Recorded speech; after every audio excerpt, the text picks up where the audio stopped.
आप सबको बहुत बहुत नमस्कार। राजेश वानखेड़े जी का विशेष धन्यवाद। सोमान शेखर जी, अग्रवाल जी, मंच पे उपस्थित सभी बंधुओं का, और उससे ज़्यादा आप सबका धन्यवाद कि इतनी तेज धूप में आप लोग सुनने के लिए बैठे हैं। एक तो स्कूल के बच्चों को तो ज़बरदस्ती भी बिठाया जा सकता है, तो हो सकता है वो दबाव भी आपके ऊपर हो। आप दबाव में बैठे हैं या खुश होकर बैठे हैं? खुश होकर बैठे हैं। क्योंकि जब मैं स्कूल में था तो हमें भी ऐसे बिठाते थे स्कूल में कभी कभी, और जब कोई बोलने आता था तो हमारे मन में भाव आता था कि जितना कम बोले उतना अच्छा रहेगा, क्योंकि धूप बहुत चुभती थी, परेशान करती थी। तो वैसे तो मैं बहुत ज़्यादा बोलने का अभ्यस्त हूँ, एक दो घंटे पर आज मैं बहुत कम बोलूँगा ताकि आप लोग उतना धूप में परेशान ना हो और जल्दी उठ सके यहाँ से। करीब 10 दिन पहले हमारे पास दिल्ली में फ़ोन आया कि 7 नवंबर को यहाँ एक विशेष कार्यक्रम होता है। मुझे सबसे अच्छा लगता है वहाँ जाना जहाँ किसी महापुरुष का जन्म हुआ हो, मृत्यु हुई हो, उसकी यादें जुड़ी हो। और जब मुझे पता लगा कि डॉक्टर अंबेडकर का जन्म यहाँ हुआ, आज पता लगा उनकी अस्थियां भी यहाँ पर हैं, तो मैं अक्सर भारत में और दुनिया के सभी क्षेत्रों में घूमता हूँ और ऐसे स्थानों पर जाना पसंद करता हूँ जहाँ ऐसी स्मृतियाँ हों। भारत के विभिन्न नेता, चाहे महात्मा गांधी हों या और नेता उस समय के हों, उन सभी के जन्म स्थान, शहादत स्थल, वो सब मैंने देखे हैं। कई कई घंटे वहाँ बैठा हूँ। डॉक्टर अंबेडकर मेरी नज़र में एक अत्यंत महान नेता हैं। उनको मैं अब्राहम लिंकन के बराबर समझता हूँ। अब्राहम लिंकन ना होते, आज जैसा अमेरिका हमें दिखता है वैसा अमेरिका ना होता अगर अब्राहम लिंकन अपने जीवन का बलिदान न करते। 1776 में अमेरिका आज़ाद हुआ, या कह सकते हैं कि 1787 के आसपास उसका संविधान पूरा लिखा गया। लेकिन वहाँ आज़ादी मिलने के बाद भी जो वहाँ के दास थे, स्लेव्स थे, उनको आज़ादी नहीं मिली थी। उनकी आज़ादी लगभग 90 साल के बाद हुई, 1860 के दशक में हुई। एक लंबा संघर्ष हुआ, और उस लंबे संघर्ष में जिस व्यक्ति ने एड़ी चोटी का जोर लगाया उसका नाम अब्राहम लिंकन था। लिंकन के खिलाफ अमेरिका के बहुत सारे लोग थे, पर वो अड़ गया, और अंत में उसने संविधान में संशोधन करवा के, जिसको हम अमेरिकी संविधान का 13th अमेंडमेंट कहते हैं, वो पारित करवाया। और जिसके बाद से वहां दास व्यवस्था समाप्त हुई। उसकी कीमत यह है कि उसके कुछ ही समय के बाद अब्राहम लिंकन की हत्या हुई, लेकिन वो अपने जीवन की बलि देकर कम से कम अमेरिकी समाज के एक बहुत बड़े हिस्से को आज़ाद करवा के चले। अम्बेडकर जी कहते थे कि जिंदगी बहुत लंबी होने का मतलब नहीं है, जिंदगी महान होनी चाहिए। और महान जीवन का मतलब ये होता है कि सफल होना तो बहुत छोटी बात है। डॉक्टर अंबेडकर हमारी संविधान सभा के वो मेंबर थे जो सबसे ज्यादा पढ़े लिखे थे। एक ऐसा व्यक्ति जिसने पीएचडी भी 3 कर रखी हो और चौथी बाद में और उनको मिल गई हो। पूरी संविधान सभा में हमें इतना वेल रेड, इतना पढ़ा लिखा व्यक्ति नजर नहीं आता है। कुछ लोग कहते हैं कि संविधान सभा में उनकी भूमिका बहुत छोटी सी थी, नगण्य थी, क्योंकि उन्होंने संविधान लिखा नहीं था, उन्होंने संविधान की प्रारूप समिति की अध्यक्षता की थी। ये बात ठीक है कि वो प्रारूप समिति के अध्यक्ष थे, लेकिन संविधान सभा के एक मेंबर थे टीटी कृष्णमाचारी। उन्होंने एक बड़ी खूबसूरत बात कही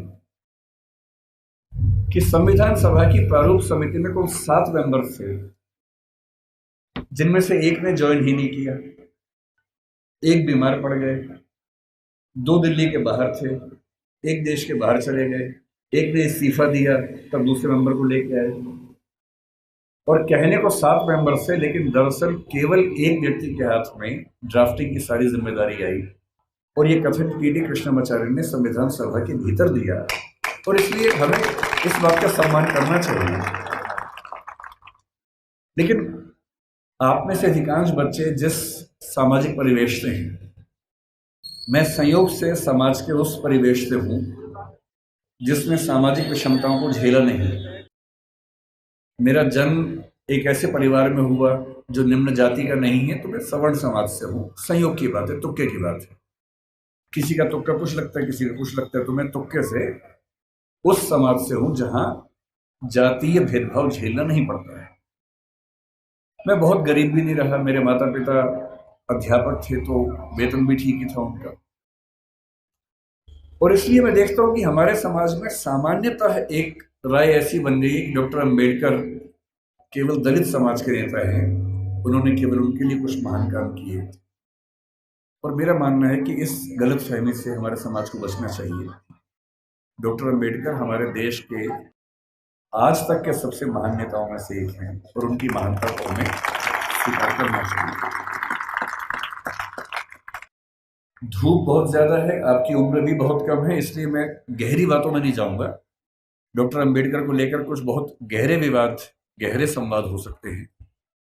उनका गांधी जी से क्या रिश्ता था, आज़ादी के आंदोलन से उनका क्या रिश्ता था, मार्क्सवाद से क्या रिश्ता था, बौद्ध धर्म से उनका क्या रिश्ता था, ये सब ऐसे प्रश्न हैं जिन पर हम कई घंटे गहरी बात कर सकते हैं। लेकिन क्योंकि आप अभी स्कूल वाले बच्चे हैं ज़्यादातर, आपके लिए इन विवादों में अभी उलझना ठीक नहीं है। आपके लिए जो ज़्यादा महत्वपूर्ण है, मैं उस बात पे आता हूँ।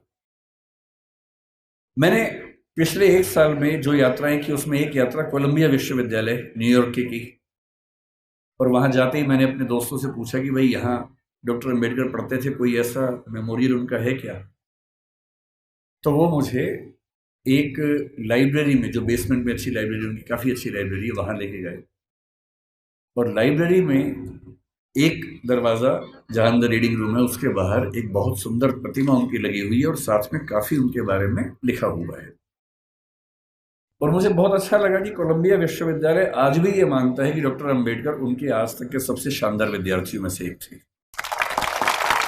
फिर उसी के कुछ दिन बाद मैं लंदन में था, तो लंदन स्कूल ऑफ इकोनॉमिक्स वहाँ से पास ही था, करीब 2-3 किलोमीटर दूर था। संडे का दिन था, तो मैं घूमते घूमते वहाँ चला गया। बंद था वो, तो मैंने वहाँ उनके जो स्टाफ के मेंबर थे उनसे रिक्वेस्ट की कि क्या मैं अंदर केवल घूम सकता हूँ थोड़ा सा? तो बोले हाँ घूम लीजिए। और जब मैं घूमने गया तो मैंने देखा कि बिल्डिंग में अंदर घुसने से पहले ही बाहर उन्होंने एक ही प्रतिमा लगाई है, और वो डॉक्टर अंबेडकर की ही प्रतिमा है। तो मुझे ऐसा लगता है कि जिस भारतीय सपूत की ख्याति दुनिया में इतनी ज़्यादा है, अमेरिका में, लंदन में जहाँ वो पढ़े, वहाँ के इंस्टीट्यूशन से मानते हैं कि हमारे महानतम विद्यार्थियों में से एक वो थे। तो ऐसा क्यों है कि हमारे समाज में उनको लेकर ऐसी गलतफहमियां बहुत ज़्यादा है? आज मुझे बुलाया गया है ये कह के कि बच्चों को प्रेरणा देनी है, पर दरअसल मेरे लिए तो खुद ये प्रेरणा का समय है कि मैं एक ऐसी जगह हूँ जहाँ डॉक्टर साहब पैदा हुए, उनकी मृत्यु हुई। मैं बहुत संक्षेप में आपको ये बताना चाह रहा हूँ, क्योंकि आप में से बहुत सारे बच्चे जिस समाज में पैदा हुए होंगे, आपकी परिस्थितियां कुछ कुछ वैसी होंगी जैसे अम्बेडकर जी की थी। हालांकि वैसी नहीं होंगी, और क्यों नहीं होंगी? क्योंकि अम्बेडकर जी हो गए आपसे पहले, इसलिए आपकी स्थितियां वैसी नहीं। अगर वो ना होते तो स्थितियां वैसी होती। तो मैं आपको थोड़ा सा बताना चाह रहा हूं कि आप किस भारत की ऐतिहासिक सामाजिक परंपरा में स्थित हैं और आपकी जिम्मेदारी क्या बनती है। मैं ये भी समझाना चाह रहा हूं कि जो सदस्य आप में से या समाज के जो सुनेंगे इस वक्तव्य को, जो समाज के उस तबके से नहीं भी हैं, जो समाज के संपन्न वर्ग से हैं, उनको भी समझने की जरूरत है। जो हम थोड़ा सा समझेंगे क्या है वो। हमें किसी व्यक्ति की महानता समझने के लिए पहले ये देखना चाहिए कि उसकी प्रेरणा बिंदु क्या थे। आपको मैं प्रेरित करूं, इससे बेहतर है कि मैं आपको वही बताऊं डॉक्टर अंबेडकर के बारे में जिससे मुझे प्रेरणा मिलती है। शायद आपको भी किसी से प्रेरणा मिल जाए। और मैं ये स्पष्ट कर दूं मैं किसी विचारधारा, किसी मान्यता, किसी वाद का अंध समर्थक नहीं हूं। मैं ना गांधीवादी हूं, ना मार्क्सवादी हूं, ना अम्बेडकरवादी हूं। मैं सभी महान व्यक्तियों को पढ़ता हूं, डूब के पढ़ता हूं। अम्बेडकर जी जितना पढ़ते थे उतना नहीं पढ़ पाता हूं, लेकिन तब भी काफी पढ़ता हूं। उनके बारे में तो एक ऐसी बात मैंने सुनी है, आप बार बार ताली मत बजाइए, उससे रिदम टूटेगी। ताली एक ही बार बजा दीजिएगा बाद में, है ना। अभी सुन लीजिए। मैं कल जब इंदौर आ रहा था, फ्लाइट में था, तो मैंने कुछ वीडियोस डाउनलोड किए हुए थे अम्बेडकर जी के बारे में, ये सोच के कुछ नया पढ़ने को मिले, कुछ नया सुनने को मिले, तो मुझे भी तो प्रेरणा मिले। तो एक जिक्र मैंने सुना। आप लोग धूप से परेशान तो नहीं हो रहे ज्यादा? वैसे भी धूप मेरी तरफ ज्यादा है, आपकी तरफ तो कम है, तो है ना। तो अगर मैं बोल सकता हूं तो आप सुन भी सकते हैं, ऐसा क्या है। और आप बैठे हैं, मैं खड़ा हूं, तो आपको तो ज्यादा। तो मैंने कल एक बड़ा अच्छा जिक्र सुना। वो जिक्र एक विदेशी लेखक जिन्होंने किताब लिखी इनसाइड एशिया, ये 19 मतलब अम्बेडकर के समकालीन लेखक थे, जिनका नाम था जॉन गुंटर, बड़े प्रसिद्ध लेखक थे। उन्होंने लिखा कि मैं 1938 में एक बार डॉक्टर अम्बेडकर के घर गया और मैं दंग रह गया। उनकी लाइब्रेरी में किताबें गिनने लगा, तो उसके बाद पता लगा कि उनके पास उस समय 8,000 किताबें थी। ताली नहीं बजानी है, नहीं, सुनना है, केवल सुनना है। 8,000 किताबें थी। और जिस दिन डॉक्टर अम्बेडकर की 1956 में 6 दिसंबर को मृत्यु हुई, मैं जिस चीज से सबसे ज्यादा उनका प्रशंसक हूं, उस दिन उनके पास 35,000 किताबें थी। मैंने अरस्तु के बारे में सुना है, जो ग्रीक फिलॉसफी का सबसे महान चिंतक या सबसे महान चिंतकों में से एक हुआ। उसने अपने जीवन में 3,000 पुस्तकें लिखी। हालांकि वो अधिकांश पुस्तकें बहुत छोटी हैं, 2 पृष्ठ, 4 पृष्ठ, 5 पृष्ठ की हैं। मैं दंग रह जाता हूँ। मेरे पास डॉक्टर अम्बेडकर का पूरा साहित्य है, वो 21 किताबों में आता है। और जब मैं उसको उठा के 5-7 दिन पहले जब पता लगा यहाँ आना है, तो मुझे लगा मैं एक बार रेफरेंस के तौर पर फिर से देख लूँ। इतना मोटा बंडल है उन किताबों का, जो डॉक्टर अम्बेडकर ने केवल अपने 65 साल के जीवन में लिखी है। उनको समय कम मिला। ये ईश्वर या नियति की क्रूरता है कि उनको समय कम मिला। अगर उनको 10-15 साल और मिल जाते तो निस्संदेह हमारा देश जैसा है उससे बहुत बेहतर होता। लेकिन नियति का मामला है। मैं देखता हूं कि हमारे समाज में बहुत लोग उनका विरोध करते हैं। उनको लगता है कि ये दलितों का नेता है, ये हिंदू धर्म के बहुत खिलाफ था, ये बहुत नाराज रहता था। लेकिन उन्होंने उन परिस्थितियों को, उस बैकग्राउंड को देखा नहीं जो आज मैं आपसे डिस्कस करूंगा। आपने सुना होगा जरूर, नहीं सुना तो आप सुन लीजिए और फिर तुलना कीजिए कि आज आप जहां हैं क्यों वहां हैं। अगर अंबेडकर साहब ना होते या ज्योतिबा फुले ना होते, उसके 500 साल पहले कबीरदास ना होते, उसके 2000 साल पहले बुद्ध ना होते, तो दरअसल हम वहां नहीं होते जहां आज हम बैठे हैं। क्या उन्होंने क्या झेला अम्बेडकर जी ने? क्योंकि आप बच्चे हैं इसलिए मैं वही सी चीजें बताऊंगा जो आपको थोड़ा सुन के समझ में आएंगी और प्रेरणा मिलेगी आपको। जब वो 6 साल के हुए, यहीं पैदा हुए, यही उनका घर है, मुझे बताया गया इसी घर में उनका जन्म हुआ। आप लोग कितने सौभाग्यशाली है कि आप यहाँ आते हैं। मैं तो पहली बार जीवन में आया हूँ। कुछ दिन पहले इंदौर पहली बार मैं आया था, 1 साल पहले। मुझे ये नहीं पता था कि इतना पास में वो जगह है, वरना मैं उसी दिन आता।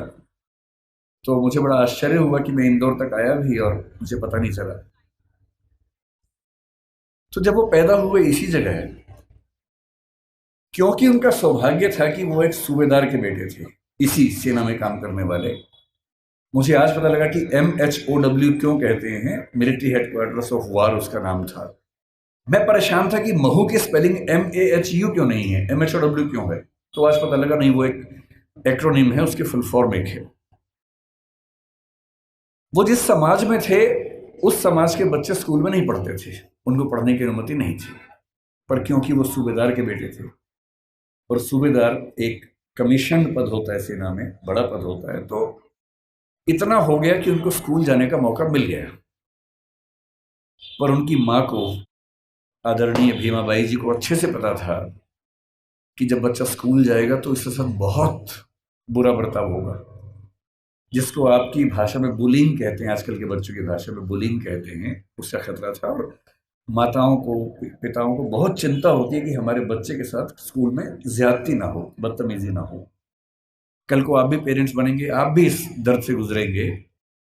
ऐसे कई बच्चे होते हैं, कोई फिजिकली उतना ठीक नहीं है, कोई मेंटली उतना ठीक नहीं है। जब वो स्कूल जाते हैं बच्चे, एक तो पहले वो पीड़ित है, उसके बाद स्कूल के बाकी बच्चे उनका मजाक बनाते हैं, चिढ़ाते हैं।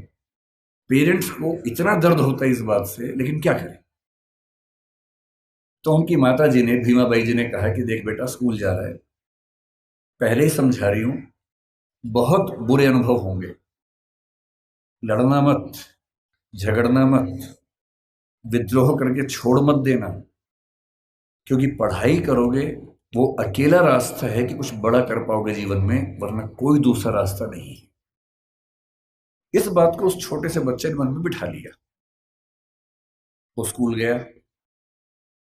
उस स्कूल में पहली बार कोई ऐसा बच्चा आया था जो समाज के अछूत कहे जाने वाले समुदाय का हिस्सा था।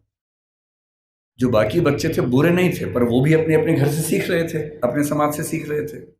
उनको ये पता था कि ऐसे बच्चों के साथ नहीं बैठना है, दूर रहना है। तो व्यवस्था हुई कि वो स्कूल में क्लास के सबसे अंत में, जहां सारे बच्चों के जूते चप्पल रखे हैं, उसके पड़ोस में एक दरी छोटी सी बिछा के बैठेंगे, और दरी भी खुद लेके आएंगे ताकि स्कूल में कोई और व्यक्ति अपवित्र ना हो। अब सोच के देखिए, इमेजिन कीजिए उस बच्चे की हालत कि एक बच्चा है, अपने घर से दरी लेके आता है, क्लास के अंत में जहां जूते चप्पल रखे हैं उसके पास में बिछाता है, बैठता है, बाद में लेके जाता है। उसके साथ कोई खाना भी नहीं खाता है, तो वो दीवार की तरफ चेहरा करके अपना भोजन करता है जो घर से लेके आया था। उसको पानी पीने की अनुमति नहीं है। आपने ये सब नहीं झेला होगा, उस बच्चे का सोचिए। याद से केवल और केवल 110 साल पहले की बात मैं कर रहा हूं, बहुत पुरानी बात नहीं है, 115 साल पहले की बात।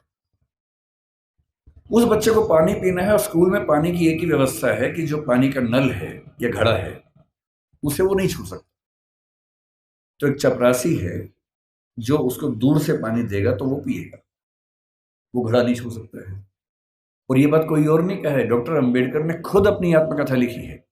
वो उस समय छप नहीं पाई थी, छपी 1990 के आसपास है। अंग्रेजी में उस आत्मकथा के कुल 6 अध्याय हैं। उसका नाम है वेटिंग फॉर ए वीजा। ये उन्हीं की पुस्तक है। उसमें केवल 6 अध्याय हैं, जिनमें से 4 अध्यायों में उन्होंने अपने अनुभव बताए हैं और 2 में बाकियों के अनुभव बताए हैं। और जो पहला अनुभव है वो यही अनुभव है। और वो साफ लिखते हैं कि अगर किस दिन, बच्चों अभी मैं जानता हूं आप बहुत बेचैन हो गए, शरारत करने का मन भी होगा, लेकिन जिनकी बात चल रही है ना, उनके सम्मान में थोड़ा शांत रहें और सुने, है ना, समझें उस बात। चंचलता इस उम्र में होती है, लेकिन थोड़ा सुन लीजिए, क्या हो गया, फायदा हो जाएगा, कुछ नया सीखोगे, है ना। आपकी उम्र से बहुत पहले अंबेडकर जी बहुत सीरियस हो गए थे, इसलिए वो अंबेडकर जी हैं। तो अब तो सीरियस हो ही जाना चाहिए। और जिस व्यक्ति की बात चल रही है उसका कितना एहसान है हम पे, आपके समाज में विशेष रूप से, ये भी समझना चाहिए। जिस दिन चपरासी नहीं आएगा उस दिन पानी नहीं पी सकते हैं। उन्होंने एक वाक्य लिखा अपनी आत्मकथा में, नो पियन नो वाटर। उस समय ऐसी बोतलें नहीं होती थी जो भी आपको बढ़ रही थी, जिन बोतलों के लिए आप हाहाकार मचा रहे थे, उस जमाने में नहीं होती थी। उस जमाने में पियर नहीं आता था तो पानी नहीं मिलता था। उनके नंबर बहुत अच्छे है क्लास में। व्यवस्था थी कि जिसके नंबर जितने अच्छे होंगे वो उतना आगे बैठेगा, पर उनको ये ऑप्शन नहीं था कि वो आगे बैठ सके, उन्हें पीछे ही बैठना था। ये सब झेलते झेलते वो पढ़े। जब 10वीं क्लास में आए तो एक अध्यापक उनके थे, कृष्णा जी अर्जुन सेलुस्कर नाम था उनका। उन्होंने उस बच्चे को, भीमराव को, एक छोटी सी पुस्तक भेंट की जो बुद्ध की जीवनी थी, और कहा कि इसको पढ़ो। अंबेडकर कहते हैं कि उस पुस्तक को और मैं अपने अध्यापक केलुस्कर जी को जिंदगी भर नहीं भूल पाया। वही केलुस्कर जी बाद में उनको बड़ौदा के महाराज सियाजी राव गायकवाड़ से मिलवाने ले गए, वजीफा दिलवाया, फिर वजीफा बढ़ा, और जब वो एल्फिंसन कॉलेज के विद्यार्थी हुए तो उनको कोलंबिया विश्वविद्यालय जाने के लिए स्कॉलरशिप मिली, वहीं से मिली, बड़ौदा से मिली। 4 साल कोलंबिया में रहे और इतनी मेहनत करते थे। कोलंबिया विश्वविद्यालय से एमए और पीएचडी करने के साथ साथ लंदन स्कूल ऑफ इकोनॉमिक्स से भी एमए और पीएचडी कर डाली। और उन्होंने कहा कि मैं भी बाकी विद्यार्थियों की तरह कुछ घंटे पढ़ के बाकी मौज मस्ती कर सकता था, पर मैंने रोज 21 घंटे पढ़ना चुना ताकि मैं वो सारी सीमाएं दूर कर सकूं जो मैंने अपने समाज में देखी हैं। 17 में वो भारत वापस आए। अब देखिए स्थिति क्या होती है। जब वो भारत आए तो 4 साल अमेरिका में रहे थे, बीच में लंदन में रहे थे, तो उनको वहां जाति व्यवस्था नहीं थी, वहां कोई अछूत नहीं था। वहां भी ब्लैक्स की दिक्कत थी, अश्वेतों की दिक्कत थी, पर क्योंकि वो अश्वेत नहीं थे इसलिए वो दिक्कत उन्होंने नहीं महसूस की। तो उन्होंने 4 साल देखा कि एक समानता का व्यवहार उनके साथ हुआ, तो वो उसके अभ्यस्त हुए। अब भारत आए। बड़ौदा महाराज के साथ जो सहमति थी वो ये कि जब वो पढ़ के आएंगे तो बड़ौदा सरकार में सिविल सेवक बनेंगे, दीवान बनेंगे। अब सोच के देखिए क्या हुआ उनके साथ। वो व्यक्ति बंबई से बड़ौदा आया, और जब बड़ौदा आया तो उसको लगा कोई तो लेने आएगा, क्योंकि वो महाराज के सिविल सर्वेंट थे। स्टेशन पर कोई लेने नहीं आया उनको, क्योंकि उनका समाज पिछड़ा हुआ था। तो कोई बात नहीं, उतरे, सोचा कि अब कहां रहूं। उनको अंदाजा था कि जो हिंदू समाज की धर्मशालाएं हैं, होटल से, वहां उनको अनुमति नहीं मिलेगी, क्योंकि वो अस्पृश्य माने जाते हैं। तो काफी ढूंढने के बाद उनको एक पारसी धर्मशाला मिली। ये सब बातें अंबेडकर जी ने अपनी जीवनी में लिखी है, आत्मकथा में, वहीं से बता रहा हूं आपको, उन्हीं की लेखनी है। क्योंकि पारसी धर्म में तो जाति व्यवस्था नहीं है, तो उनको लगा यहां शायद शांति मिलेगी। वो पारसी धर्मशाला में गए, वहां कमरा के लिया। एक ही कमरा था, बड़ा बहुत बुरी हालत में कमरा था, फर्नीचर से भरा हुआ गोदाम जैसा कमरा, उसी के कोने में रहने की व्यवस्था हुई। तो रहने लगे। कुछ देर के बाद उस धर्मशाला का जो केयर टेकर था वो गुस्से में आया और उसने कहा कि तुम पारसी नहीं हो। उन्होंने कहा नहीं, मैं तो पारसी नहीं हूं। तो बोले बताया क्यों नहीं? बोले आपने पूछा नहीं, मैं क्यों बताऊं। लेकिन उस धर्मशाला में कई महीनों से शायद कोई आया ही नहीं था, हालत खराब थी।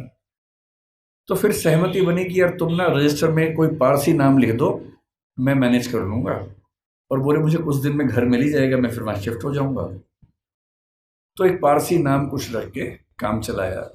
लेकिन 11 दिन हुए थे अभी, और 11वें दिन लगभग 10 से 15 पारसी युवक हथियार, लाठी, डंडे हाथ में लेके चिल्लाते हुए उनकी तरफ बढ़े।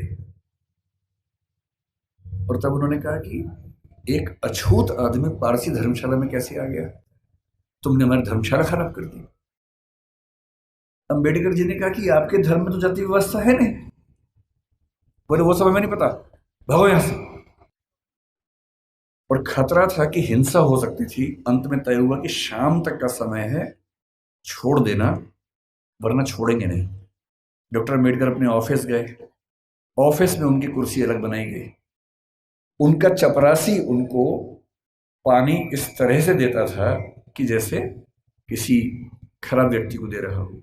फाइलें फेंक के देता था ताकि छू ना ले। आप उस व्यक्ति का मन सोचिए कि जो व्यक्ति इतना पढ़ के आ गया है, अमेरिका से पीएचडी, लंदन से पीएचडी कर चुका है, इकोनॉमिक्स में पहली बार देश में किसी ने इतने गंभीर स्तर पर अध्ययन किया होगा, उसके साथ ये बर्ताव हो रहा है। उन्होंने महाराजा के सचिव से बात की, भाई मुझे रहने को घर कब मिलेगा, छोड़ना है मुझे। कोई जवाब नहीं मिल पाया। शाम तक छोड़ना है। पूरे बड़ौदा में एक भी जगह नहीं है जहां वो रह सके।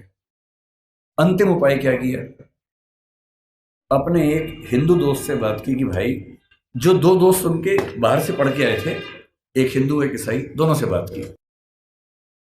हिंदू दोस्त से कहा यार ऐसा कि ऐसे ऐसे छोड़ना पड़ रहा है पारसी धर्मशाला, क्या मैं तुम्हारे घर रह सकता हूं? बहुत प्रगतिशील व्यक्ति था, पर उसने 2 मिनट चुप होकर बोला कि देख यार, मुझे तो दिक्कत नहीं है, पर मेरे यहाँ जो लोग काम करते हैं ना, वो सब काम छोड़ देंगे, क्योंकि तुम अगर रहोगे तो वो फिर सब खत्म हो जाएगा। तो बोले ठीक है, कोई बात नहीं। एक ईसाई दोस्त था, ईसाइयों में तो प्रथा नहीं होती है, उससे पूछा। उसने कहा यार हूं तो मैं ईसाई, लेकिन कुछ पीढ़ी पहले हम हिंदू थे, तो हमारे परिवार में अभी तक वो संस्कार हैं, और मेरी पत्नी इस बात से भड़क जाएगी कि आपने एक अछूत को अपने घर में कैसे बुला लिया। और तब डॉक्टर अंबेडकर लिखते हैं अपनी आत्मकथा में, जो हिंदू समाज के लिए अछूत है वो पारसी के लिए भी अछूत है, वो ईसाई के लिए भी अछूत है।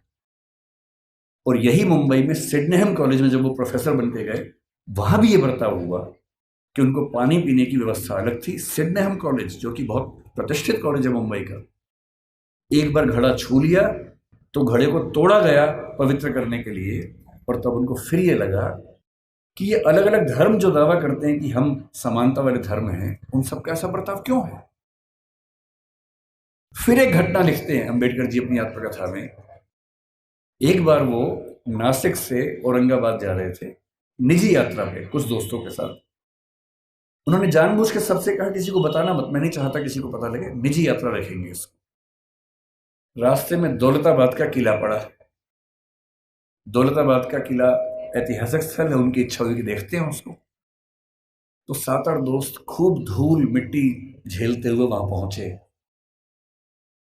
किसी को बताया नहीं था। जब पहुंचे तो वहां एक पानी का हौद था जहां पर लोग हाथ मुंह धो लेते हैं। इन सब ने वहां पर हाथ मुंह धो लिया। इतने में वहां कुछ मुस्लिम युवक गुस्से में आए हथियार लेके। उनको किसी ने बता दिया था कि ये लोग अछूत समुदाय से हैं और लड़ने लगे उनके साथ। अंबेडकर जी ने उनको समझाया, डांटा, कहा भाई तुम तो मुसलमान हो और तुम्हारा धर्म तो कहते कि हम सब बराबर हैं। वो बोले वो सब बेकार की बात है, तुमने हमारा ये अपवित्र कर दिया है। और हालत ये आ गई कि अंबेडकर जी को लगा कि अब हिंसा भी हो सकती है और ऐसा ना हो कि कुछ बड़ा नुकसान हो जाए। किसी तरह से वहां से जान बचा के, हालांकि बाद में उनको देखने की परमिशन मिली, किला देखा, वापस आए। और उस दिन उन्होंने लिखा भी डायरी में, जो हिंदू पारसी ईसाई के लिए अछूत है वो मुसलमान के लिए भी अछूत है। आप अनुभव सोचिए उस व्यक्ति के जिसको समाज के सब समुदाय गाली दे रहे हैं। इतना पढ़ने के बाद, जो बड़ौदा के राजा का सैन्य सचिव रह चुका है, जो व्यक्ति सिडनेहम कॉलेज में असिस्टेंट प्रोफेसर रह चुका है, और वो लगातार कोशिश कर रहे हैं कि इस समाज के भीतर हमें एक्सेप्टेंस मिल जाए, हमारे समाज को एक्सेप्टेंस मिल जाए। उनके मन में आता नहीं होगा कि अगर वो वापस चले जाते इंग्लैंड, 1 साल के लिए फिर से गए भी थे, अगर वो चाहते तो अमेरिका में, इंग्लैंड में, दुनिया भर के सबसे अच्छे इंस्टीट्यूट्स में, यूनिवर्सिटीज में प्रोफेसर बन के शानदार जिंदगी गुजार सकते थे। क्या कमी थी उनके जीवन में? पर उनको एक बात हमेशा लगती थी कि अगर मेरे समुदाय में संयोग से मैं पढ़ लिख गया हूं, उनके परिवार के 14 बच्चों में वो 14वें बच्चे थे, और उनके खानदान का, उनकी जाति का, समुदाय का पहला बच्चा था जिसने 4th क्लास पास की थी। उनको एक ही बात लगती थी कि मैं अपनी जिंदगी तो शानदार बना के गुजार सकता हूं, बड़ी बात नहीं है। पर नियति ने, इतिहास ने मुझे एक ऐसा मौका दिया है कि यदि मैं अपने निजी सुख दुख भूल जाऊं और रात दिन 24 घंटे अपने समाज के विकास में ताकत लगा दूं, तो हो सकता है कि मेरी वजह से हजारों, लाखों, करोड़ों उन व्यक्तियों को बेहतर जिंदगी मिले जिनकी जिंदगी मानवीय जिंदगी तो नहीं है, कई मामलों में पशुओं से भी बदतर जिंदगी है।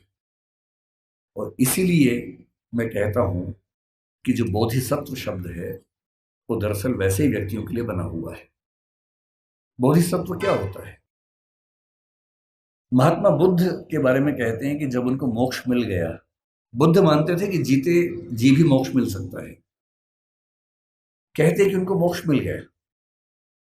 अब जब उनको मोक्ष मिल गया तो वो मुक्ति में जाके आनंद में रह सकते थे। पर उन्होंने कहा कि नहीं, इस समाज में, इस दुनिया में इतने लोग दुखी हैं, इतने लोग परेशान हैं। उनके अंदर बहुत करुणा थी। उनको लगता था कि जब तक दुनिया में एक भी व्यक्ति दुखी है, परेशान है, तब तक मैं अकेला मोक्ष लेकर क्या करूंगा।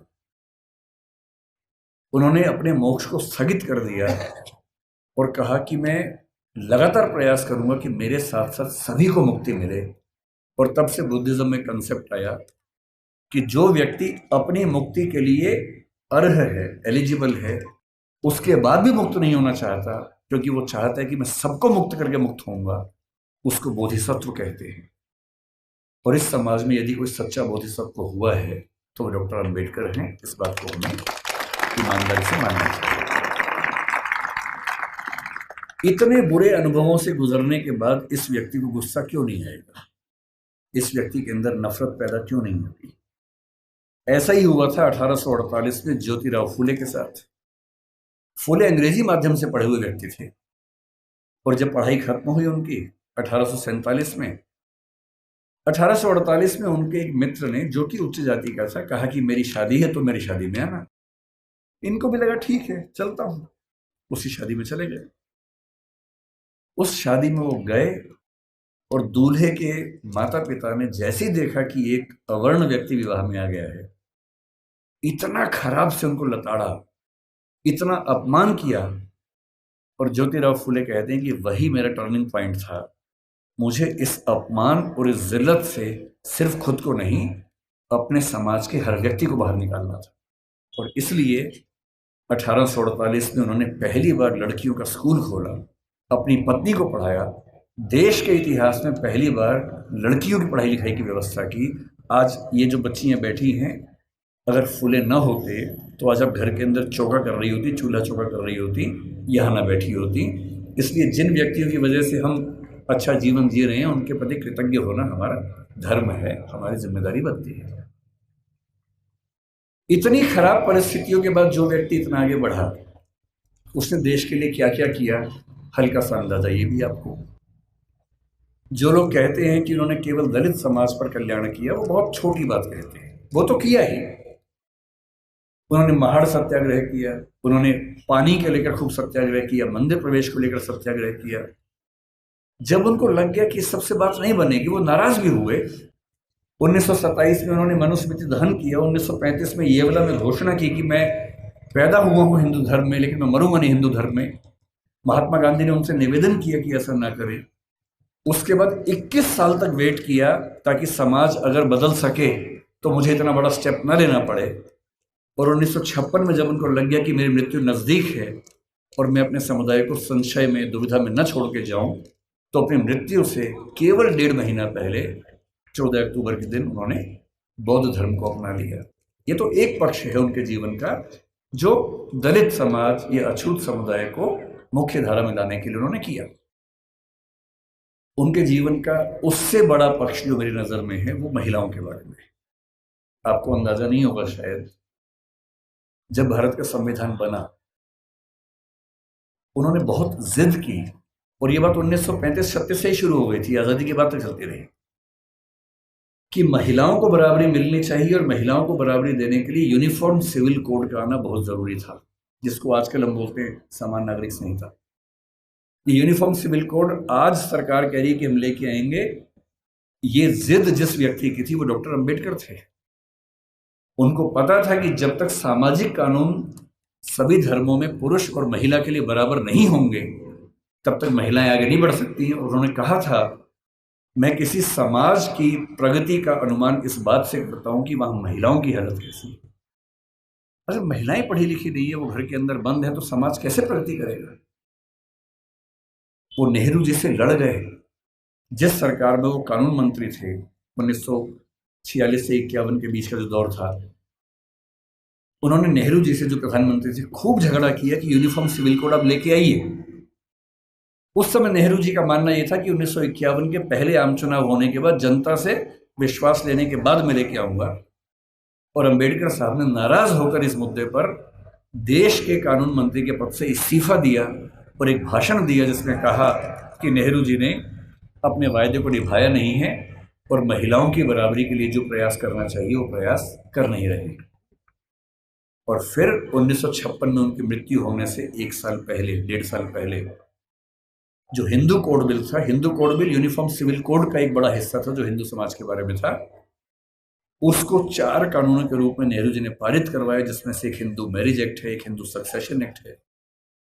और यदि आज हिंदू समाज की महिलाओं को वो सारे अधिकार मिल पाए हैं जो हिंदू पुरुषों को मिलते हैं, तो उसके पीछे जिम्मेदार सबसे बड़ा यदि कोई व्यक्ति है तो वो डॉक्टर अंबेडकर है। इसलिए भारत की महिलाओं को, आप जिस भी धर्म को मानते हो, मुस्लिम समाज पर यूनिफॉर्म सिविल कोड उस समय लागू नहीं करवा पाए वो, अब शायद वो भी होगा। और किसी भी समाज हो, हिंदू समाज हो, मुस्लिम समाज हो, कोई भी समाज, यदि उस समाज की महिलाओं के साथ बराबरी नहीं है तो राज्य की जिम्मेदारी बनती है कि वो कानून बनाकर बराबरी लाए। और ये विचार मुख्य रूप से अंबेडकर जी का ही था, जिसकी वजह से आज हम यहां खड़े हैं।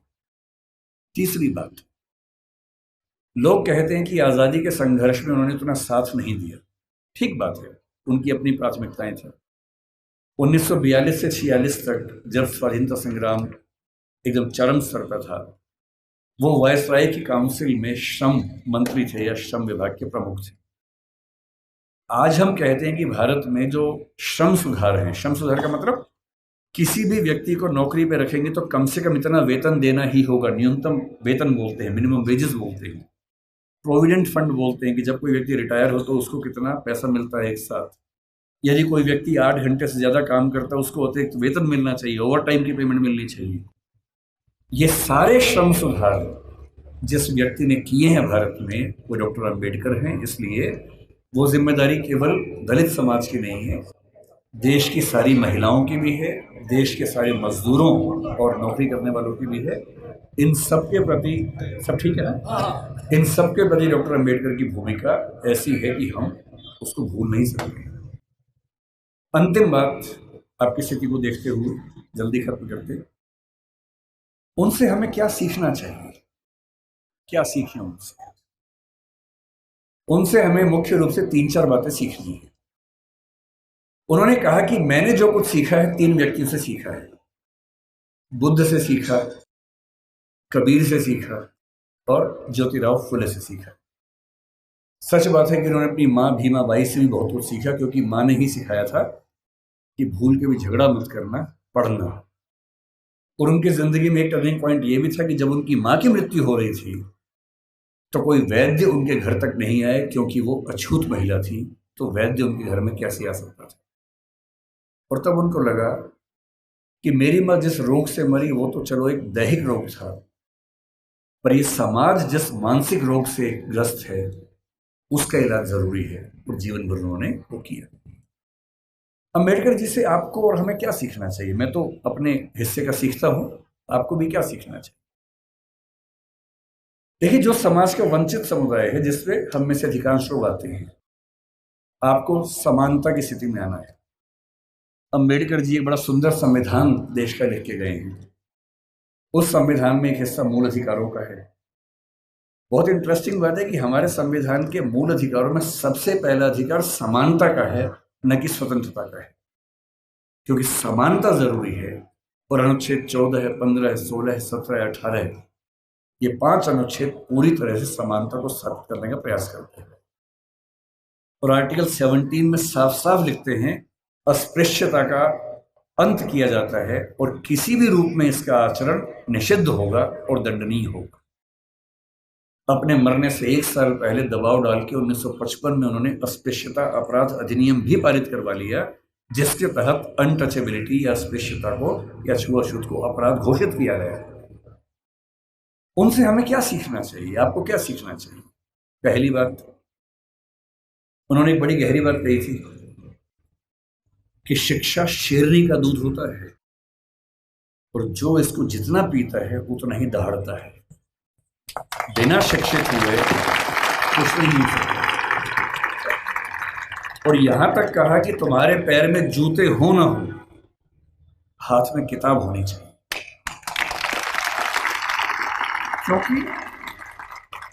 क्योंकि एक जीवन में अगर आप चाहते हैं कई जीवन के बराबर जिंदगी जी के आगे बढ़ना, उसका एक ही रास्ता है, किताबें, पढ़ाई। इसके उदाहरण खुद डॉक्टर अंबेडकर हैं। आपके समाज के पास ना उतना पैसा है, ना उतनी जमीन है, ना उतनी संपत्ति है, ना उतना रसूख है, ना उतनी पॉलिटिकल ताकत है। जिन समुदायों, जिन परिवारों के पास ये सब नहीं होता, उनके पास आगे बढ़ना एक ही रास्ता बचता है, वो है शिक्षा, तालीम। और सोशल मीडिया ने एक अच्छा काम ये किया है कि अच्छी अच्छी पढ़ाई, अच्छे अच्छे अध्यापक अब आपके मोबाइल फोन की मदद से आप सबके घर के अंदर पहुंच चुके हैं। अब तो हमारे पास ये भी कहने को नहीं है कि अच्छे टीचर्स नहीं मिलते हैं। जो टीचर दिल्ली को मिलते हैं, जो जेएनयू को मिलते हैं, जो मुंबई को मिलते हैं, देश के अच्छे अच्छे संस्थान को मिलते हैं, हार्वर्ड को मिलते हैं, वो सारे के सारे ऑनलाइन, और उनमें से बहुत सारी क्लासेस उनके निःशुल्क यूट्यूब पे, सोशल मीडिया पे उपलब्ध है। अगर आपके अंदर पढ़ने की जिद हो तो आज पढ़ना पहले की तुलना में बहुत आसान हो चुका है। असली बात है कि आपके अंदर वो जिद है या नहीं। दूसरी बात, मैं आईएएस के लिए पढ़ाता हूँ। दृष्टि नाम की संस्था हमारी है और हमारे बहुत सारे बच्चे आईएएस बनते हैं, जिनमें से बहुत अच्छा अनुपात उन बच्चों का है जो एससी एसटी कैटेगरी से, ओबीसी कैटेगरी से होते हैं। मैंने एक चीज देखी है, आपसे विशेष रूप से निवेदन कर रहा हूं। बहुत सारे ऐसे बच्चे होते हैं जो समाज के पिछड़े समुदाय से आते हैं और उनको इस बात की बड़ी शर्मिंदगी होती है कि मैं पिछड़े समुदाय से हूं। उनको आरक्षण मिलता है, वो आईएएस बनते हैं, आईपीएस बनते हैं, और आईएएस आईपीएस बनने के बाद कोशिश करते हैं कि उनकी वो पहचान खत्म हो जाए कि वो पिछड़े समुदाय से हैं, और वो किसी उच्च समुदाय के व्यक्ति से शादी ब्याह करके अपने आप को वहां एक्सेप्ट करवा ले किसी तरह से। ऐसी उधेड़-बुन में लग जाते हैं। मैं आपसे एक बात का निवेदन करना चाह रहा हूं, जिस समाज से आप हैं उस समाज को लेकर शर्मिंदा कभी नहीं होना है, एकदम नहीं होना। आप सिविल सेवक बनेंगे, नेता बनेंगे, पुलिस वाले बनेंगे, जज बनेंगे, जो भी बनेंगे, आपकी मुख्य जिम्मेदारी संविधान के प्रति है, अपने दायित्वों के प्रति है, एकदम ठीक बात है, उसमें कोई कोताही करने में नहीं चाहिए। पर ध्यान रखना है, आरक्षण के पीछे का मूल तर्क क्या है। आप सोच के देखिए कि इस देश में कुल नौकरियां अगर मैं मान लूं केंद्र में तो 1 लाख के आसपास, जिनमें एससी समाज की 15,000 के आसपास होंगी। एससी समाज की कुल आबादी अगर हम देखें, इस समय 16% से ऊपर आबादी है। अगर 150 करोड़ दिमाग में रखने या 140 करोड़ रखे तो 23 करोड़ के आसपास आबादी दलित समाज की या एससी समाज की भारत में। 23 करोड़ में से अगर 15,000 लोग नौकरी पा लेंगे, क्या इससे दलित समाज की आर्थिक स्थिति बेहतर हो जाएगी? नहीं होगी, वो तो 15,000 की होगी। तो आरक्षण क्यों दिया जाता है? आरक्षण का उद्देश्य ये नहीं है कि लोग अमीर हो जाए, वो तो 15,000 होंगे। आरक्षण का उद्देश्य ये है कि जब पूरे एक गांव में एक दलित बच्चा या एसटी बच्चा या ओबीसी बच्चा आईएएस बनता है या जज बनता है, उस गांव के हर व्यक्ति को कॉन्फिडेंस आ जाता है कि दिक्कत आएगी तो मेरा छोटा भाई मेरे साथ खड़ा हुआ है, और आपको वो छोटा भाई छोटी बहन बनना है। जिस दिन आप सफल हो जीवन में, आपके समाज ने बहुत आहुति दी है आपकी सफलता में, और आप जिंदगी भर भी उनकी मदद करेंगे तो अपना उधार चुका नहीं पाएंगे। कोई ऐसा काम नहीं करना जो गैर कानूनी हो, जो असंवैधानिक हो, ऐसा नहीं करना है। अपनी नौकरी की हदों में रहना है, अपने नियमों का पालन करना है। लेकिन जैसे आप आईएएस बनेंगे, आपके परिवार में कोई संकट में होगा, आप उसकी हेल्प करेंगे ही करेंगे। ठीक वैसे आपके समाज में कोई संकट में है, पुलिस यदि उसके साथ बदतमीजी कर रही है, गैर कानूनी कृत्य कर रही है, तो उस पुलिस को आप फोन करेंगे तो उसके साथ कुछ गलत नहीं होगा, ये आप पक्का कर सकते हैं। अंबेडकर साहब से सीखना चाहिए कि मैं जिस पृष्ठभूमि से हूं उस पर शर्माना नहीं है। अगर वो पीछे की स्थिति है तो उससे लड़ना है, और अपने साथ साथ अपने पूरे समाज को मुख्य धारा में लाने के लिए एड़ी चोटी का जोर लगाना है, ये सीखना है। तो पहली बात सीखनी है पढ़ाई, दूसरी बात सीखनी है अपने समाज का साथ देना। पीछे कोई भी हट सकता है। जाति को लेकर कबीरदास ने बड़ी गहरी बात कही थी कि व्यक्ति की पहचान उसकी योग्यता से होनी चाहिए, मेहनत से होनी चाहिए। जाति में क्या रखा हुआ है? उन्होंने कहा, जाति ना पूछो साधु की, पूछ लीजिए ज्ञान। ज्ञान पूछो, मोल करो तलवार का, पड़ी रहन दो म्यान। म्यान में क्या रखा है? तलवार की कीमत है। और यदि हम कहते हैं कि पिछड़े समाज के लोग पढ़ने में पीछे हैं, तो ऐसा क्या था कि एक बच्चे को मौका मिला और वो पूरी संविधान सभा में सबसे ज्यादा पढ़ा लिखा व्यक्ति बन गया? इसका मतलब है कि अवसर मिले, जुनून हो तो व्यक्ति कुछ भी कर सकता है। और मेरे पास जो मेरे प्रेरणा स्रोत हैं बहुत सारे हैं, उनमें से एक डॉक्टर अंबेडकर हैं। जब जब मैं इस रूप में प्रेरित होना चाहता हूं कि किन व्यक्तियों ने अपनी जिंदगी की आहुति देकर एक पूरे समाज, एक पूरे राष्ट्र की जिंदगी बदली, मुझे अब्राहम लिंकन, मेरी गूंज, रोज़ा पार्क्स, डॉक्टर अंबेडकर, ऐसे कुछ नाम याद आते हैं। और मेरा मन कहता है कि मैं अपने समाज के बच्चों से, केवल आपसे नहीं, मैं अपने घर के बच्चों से भी यही कहता हूँ कि ज़िंदगी जियो तो वैसी जियो कि आपके जाने के बाद लाखों करोड़ों व्यक्तियों का जीवन बेहतर बने। और ये मजाक नहीं है। डॉक्टर अंबेडकर ने हमेशा कहा कि भाई नायक पूजा मत करना। जब लोग उनका जन्मदिन मनाते थे वो बुरा मानते थे कि यार तुम बिना बात के मुझे भगवान बना रहे हो, ऐसा मत करो। नाराज होते थे कि ये तुम मुझे भगवान बना दोगे तो तुम अपनी जिम्मेदारी भूल जाओगे, सोचोगे ये भगवान था, इसी का काम था, मेरा काम नहीं है, ऐसा मत करना। उन्होंने खूब मना किया। समाज की अपनी मजबूरी है कि यदि कोई व्यक्ति इतना महान काम करके जाए तो उसको सम्मान न दे तो क्या करे। इससे उनका जन्मदिन भी मनाया जाता है, पुण्यतिथि भी मनाई जाती है। 14 अक्टूबर का दिन भी नागपुर में मनाते हैं। आज 7 नवंबर, आज का दिन बड़ा पवित्र है। आज वो जीवन में पहली बार स्कूल में गए थे, उसी स्कूल में जहाँ दरी हाथ में लेके जाना होता था। ये उसी स्कूल की बात है। और मुझे खुशी है कि ये जो संगठन है यहाँ इस दिन को मना रहा है। और मैं एक अंतिम एग्जाम्पल के बाद समाप्त करता हूँ। 1954 का एग्जाम्पल है। अमेरिका में जो स्थिति हमारी यहाँ दलित समाज की है, वो स्थिति अमेरिका में अश्वेतों की रही लंबे समय तक। हुआ क्या कि जब अमेरिका आजाद हुआ तो अमेरिका के संविधान में समानता की बात लिखी गई। जब समानता की बात लिखी गई तो दास लोगों ने विरोध किया कि अगर समानता है तो हम दास कैसे हैं। 90 साल लगे दास प्रथा को समाप्त करवाने में। अब्राहम लिंकन ने खत्म किया, अपना जीवन दे दिया। तो 1866 में दास प्रथा खत्म हो गई, लेकिन अभी भी अश्वेतों को अधिकार नहीं मिले। महिलाओं को वोटिंग राइट्स नहीं मिले अभी तक।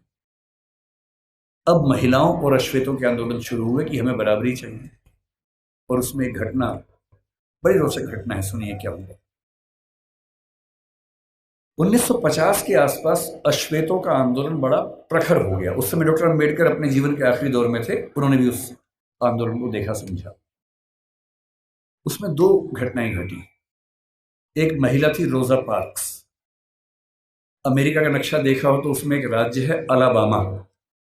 अलाबामा में एक शहर है मोंटगोमरी, वहां का प्रसंग है।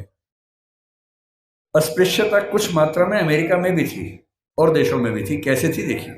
वहां एक नियम था कि जो सरकारी बसें होती थी उन बसों में शुरू की 4 सीटें केवल श्वेत लोगों के लिए होती थी और चौथी सीट के पीछे अश्वेत लोग बैठ सकते थे। वो भी एक कंडीशन पे कि यदि श्वेतों की 4 सीटें भर गई और फिर कोई श्वेत आ गया तो अश्वेत को सीट छोड़नी पड़ेगी। ये कंडीशन थी। तो लोग करते थे, बैठते थे, 4 सीट छोड़ते थे। कोई श्वेत आ गया, उठते थे, छोड़नी पड़ती थी। उनको खराब लगता था। ये वही पानी है जो उनको नहीं मिलता था, है ना। इसके लड़ना नहीं है, प्यार से लेना है, झगड़ा नहीं करना है। एक दिन उनके जैसा जी के देखो कि पानी नहीं मिला, एक दिन जी के देखो ताकि समझ में आए कि उनका जीवन कैसा था। खैर, एक महिला थी जिसका नाम था रोजा पार्क्स। करीब 40 साल की, बहुत ही सभ्य महिला थी, अश्वेत महिला थी। कई बार उठ चुकी थी बस से, बस में बैठती थी, उठा दिया जाता था। एक दिन उसको बहुत गुस्सा आ गया। तो बस में बैठी थी 5वीं सीट पे, पहली 4 पे श्वेत लोग बैठे, कुछ लोग और आ गए। ड्राइवर जिसका नाम विलियम ब्लेक था वो उठा और उसने कहा कि आप उठिए। 3-4 लोग थे अश्वेत, सब उठ गए। उसका उठने का मन नहीं हुआ। ड्राइवर ने फिर कहा कि उठना होगा। उसने कहा ऐसा है कि मैं तो नहीं उठूंगी, जो करना कर लो। बस आगे नहीं बढ़ी। पुलिस आई। उस महिला का नाम रोजा पार्क्स था, कभी सर्च कीजिएगा नेट पे पता लगेगा। उसे गिरफ्तार किया गया, जेल में डाला गया। पूरे अफ्रीका, पूरे अमेरिका के उस राज्य के अश्वेत, यहां तक कि मार्टिन लूथर किंग जूनियर जो उस समय काफी प्रसिद्ध नेता थे, वो भी इस आंदोलन में शामिल हो गए।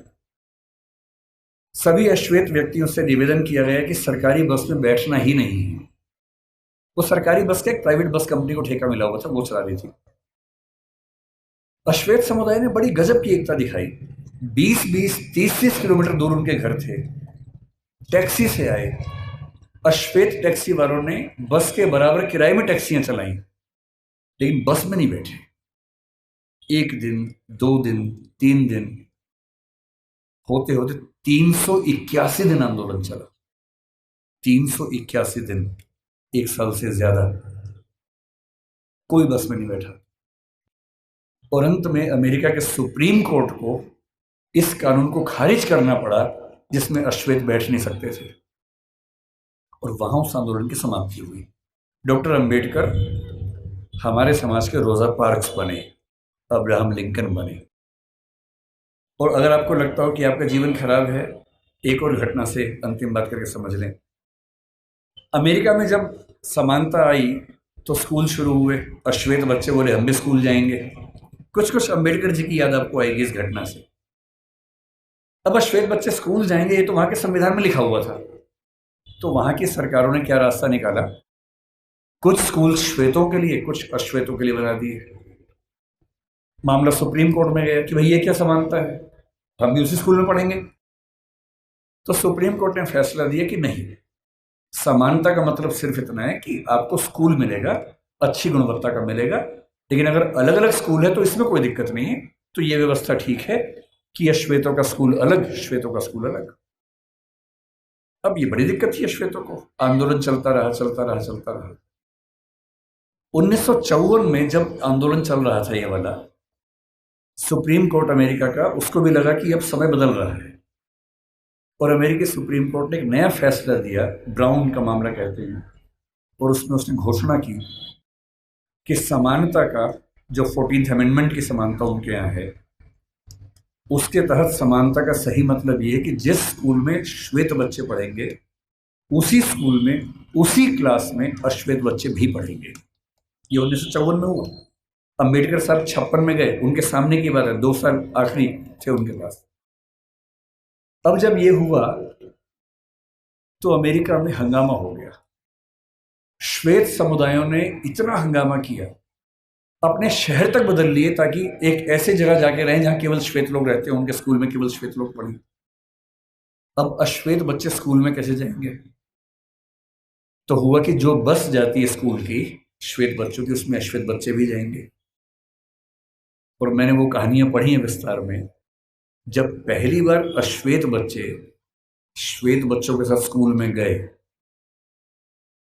उस बस को घेर कर पुलिस की कम से कम 10 गाड़ियां आगे पीछे चल रही थी, क्योंकि किसी भी तरफ से हमला हो सकता था, गोलियां चल सकती थी, बच्चों की हत्या हो सकती थी।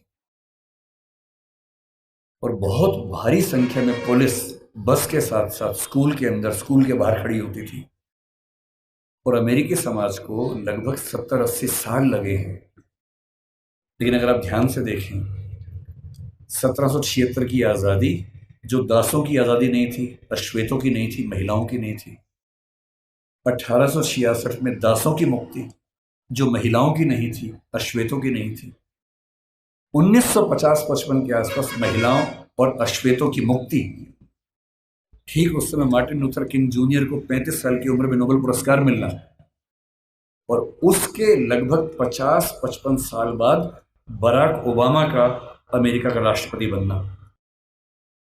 इतिहास ऐसे बदलता है। इतिहास में हर व्यक्ति को अपने हिस्से की भूमिका निभानी होती है। अंबेडकर जी ने अपने हिस्से की भूमिका निभा दी है, आपकी बाकी है। ठान लीजिए, इतना पढ़ना है। उस आदमी को सोचिए, वो उसने अपने जीवन में पहला रिसर्च एंथ्रोपोलॉजी में किया, अंबेडकर जी ने। एंथ्रोपोलॉजी के विद्वान, इकोनॉमिक्स में पीएचडी की, और वो व्यक्ति पॉलिटिकल साइंस और संविधान का एक्सपर्ट बना बाद में। जिस विषय में बात करेंगे उस विषय का एक्सपर्ट बना। अगर वो ऐसा कर सकते हैं तो आप क्यों नहीं कमर कर सकते? और मैं अंत में ये बात कहकर समाप्त करूंगा, ठान लीजिए उन्हीं की बात, पैरों में जूते हो ना हो। तुम लोग ध्यान से समझो, पानी की बोतल मिले ना मिले, हाथ में किताब होनी चाहिए। और किताब सूरज से, धूप बचाने के लिए नहीं होती है। आप बचा लो, कोई बात नहीं, टेंशन मत। किताब इसलिए नहीं चाहिए कि धूप से बचना है, किताब इसलिए चाहिए कि धूप जैसा तेज अपने अंदर पैदा हो। और एक बहुत प्रसिद्ध विचारक हुए सफदर हाशमी, उन्होंने मजदूर समाज के लिए एक बात कही थी जो मैं आपको कह रहा हूं। उन्होंने एक गीत लिखा कि शिक्षा से ही बदलाव हो पाएगा। वो कहते हैं, पढ़ना लिखना सीखो ओ मेहनत करने वालों, पढ़ना लिखना सीखो ओ मेहनत करने वालों, पढ़ना लिखना सीखो ओ भूख से मरने वालों, क ख ग घ को पहचानो, अलिफ को पढ़ना सीखो, अ आ ई को हथियार बनाकर लड़ना सीखो। जो लड़ाई आप लड़ रहे हैं उस लड़ाई में ना बंदूक चाहिए, ना तोप चाहिए, ना लाठी चाहिए, ना भाला चाहिए, डंडा नहीं चाहिए, किताब चाहिए, अक्षर चाहिए। और पढ़ना क्या है? हर चीज पढ़नी है। संविधान को घोट लेना है ताकि आपको पता रहे क्या अधिकार है। कानून को ठीक से पढ़ना है, सीआरपीसी आईपीसी को ठीक से पढ़ना है ताकि कोई आपके खिलाफ ज्यादती न कर सके। हर नागरिक को पता होना चाहिए कि मेरे क्या अधिकार हैं और मैं राज्य से क्या उम्मीद कर सकता हूं। साहित्य भी पढ़ना है और वो साहित्य देखना है जो साहित्य आम आदमी के पक्ष में है, वो साहित्य नहीं जो भव्य इमारतों के बारे में है। अदम गोंडवी जैसे साहित्यकार को पढ़ना है, कबीरदास को पढ़ना है जो समाज के आम व्यक्ति की जिंदगी को ठीक से समझता है, समझाता है। अदम गोंडवी ने आपके समाज के एक छोटे हिस्से के बारे में इतनी गहरी कविता लिखी, आइए महसूस करिए जिंदगी के ताप को, मैं चमारों की गली में ले चलूंगा आपको। ऐसा साहित्य पढ़ना है जो साहित्य समाज के उन वर्गों के बारे में है जिन्होंने जिंदगी की तलखी को, बुराइयों को, संघर्षों को सबसे ज्यादा सहन किया है, उनको पढ़ना है। तकनीक को पढ़ना है। डॉक्टर साहब ने कहा था कि जो समाज विज्ञान नहीं पढ़ता, ज्योतिबा जी ने भी कहा था, जो समाज विज्ञान नहीं पढ़ता वो कभी आगे बढ़ ही नहीं सकता। विज्ञान पढ़िए, तकनीक पढ़िए, आर्टिफिशियल इंटेलिजेंस पढ़िए, जो भी नई चीजें हैं जिनसे भविष्य में विकास होगा उन सब में पढ़ाई करनी है। और जितना पढ़ने के बाद आगे बढ़ेंगे, बस ध्यान रखना है आगे सिर्फ आप नहीं बढ़े हैं, आपका समाज आपके साथ आगे बढ़े, ये आपकी नैतिक जिम्मेदारी है। ये कह के मैं बात समाप्त करूंगा। बहुत बहुत धन्यवाद।